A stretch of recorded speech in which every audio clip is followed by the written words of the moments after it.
श्रावक की वंदना में तो देव वंदना शब्द का कोई उल्लेख नहीं मिला जी। देव दर्शन करने का कोई उल्लेख नहीं मिला, ना वंदना का कोई कहीं उल्लेख है। श्रावकों की बात कर रहा हूं, श्रावकों की पूरी क्रिया में श्रावक की बात, जो श्रावक होता है जिसका नाम जैन श्रावक कहा जाता है। जैन कुल में जन्मने वाले श्रावक को कहीं भी किसी भी चर्या में देव वंदना शब्द का प्रयोग नहीं किया। कहीं भी देव दर्शन नाम का उल्लेख नहीं मिला कि जैनी को देव दर्शन करना चाहिए। जहां जहां जैनियों का श्रावक की बात आई वहां देव दर्शन के स्थान पर देव पूजा का उल्लेख किया। ये देव दर्शन तो है ही नहीं।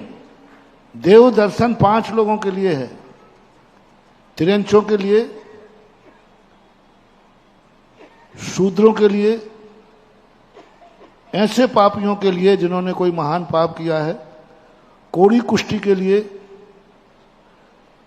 ऐसे लोगों के लिए देव दर्शन है। और जो इनसे परे हैं उनको देव दर्शन नहीं, देव पूजा का प्रावधान है। देव पूजा गुरु पास से लिखा है, देव दर्शन नहीं लिखा। ये दर्शन पाठ तो आपके पंडितों वगैरह ने बना दिया। नित्य नियम पूजन, बीच में दर्शन करेंगे, तीर्थ यात्रा की वंदना करेंगे, लेकिन नित्य नियम से सबसे पहले जो आवश्यक है, देव दर्शन आवश्यक नहीं है, देव पूजा आवश्यक है। और देव पूजा की जो विधि होती है वह सबसे बड़ी पूजा होती है। घर से ही स्नान करके, शुद्ध वस्त्र पहन करके, अष्टद्रव्य लेकर के देव पूजा शुरू मंदिर में नहीं होती है, घर से शुरू होती है, स्नान गृह से शुरू होती है।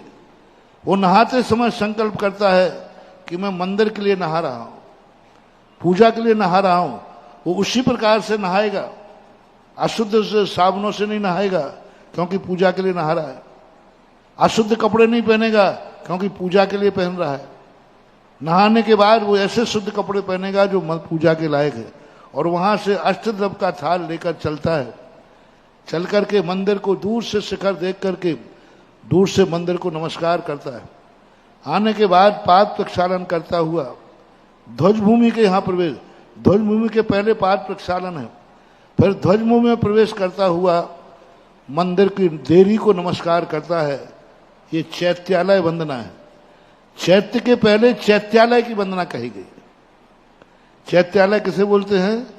मंदिर को। तो दूर से तो शिखर को नमस्कार कर लिया, जब मंदिर के दरवाजे आएगा तो वहां प्रणाम करेगा, अर्घ नहीं चढ़ाएगा और नमस्कार करके वह प्रवेश करेगा। ओम जय देव जय देव जय देव, नमोस्तु नमोस्तु नमोस्तु, निश्चयी निश्चयी निश्चयी, ये कहता हुआ मंदिर के सामने जाएगा, अपनी लाई हुई द्रव्य वेदी पर रखेगा, टेबल पर रखेगा और भगवान को एक बार नमस्कार करेगा। एक बार नमस्कार करने के बाद फिर वो पाद हस्त प्रक्षालन करके भगवान की अभिषेक, पूजन, पूरी क्रियाएं करेगा। पूजन आदि पूरी क्रियाएं करने के बाद, पूरी क्रियाएं जब हो जाएंगी, पूजन पाठ पूरा हो जाएगा, अभिषेक उसमें शामिल है। देव पूजा में अभिषेक है, पूजन है। पूजन करने के बाद फिर एक बार बैठ के प्रणाम करेगा, नमोस्तु करेगा। फिर खड़े होकर के मंदिर में अन्य वेदियां हैं, उन वेदियों का अर्घ लेकर के नमस्कार करेगा और 3 प्रदक्षिणा देकर के फिर एक बार नमस्कार करेगा। और फिर नमस्कार करने के बाद 7 कदम तक बिना पीठ दिखाए मंदिर से बाहर की तरफ जाएगा।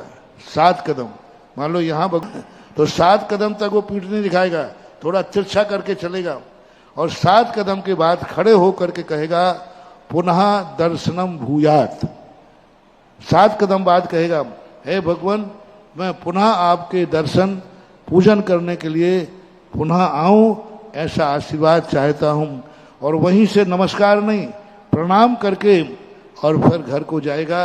ये संक्षेप से श्रावक की देव पूजन विधि है। देव दर्शन विधि मैंने कहीं पढ़ी नहीं है। देव दर्शन विधि हम मुनियों के लिए है, आप लोगों के लिए देव दर्शन विधि मैंने कहीं पढ़ी नहीं शास्त्रों में। आप लोगों को मिले तो कृपया करके मुझे बता देना।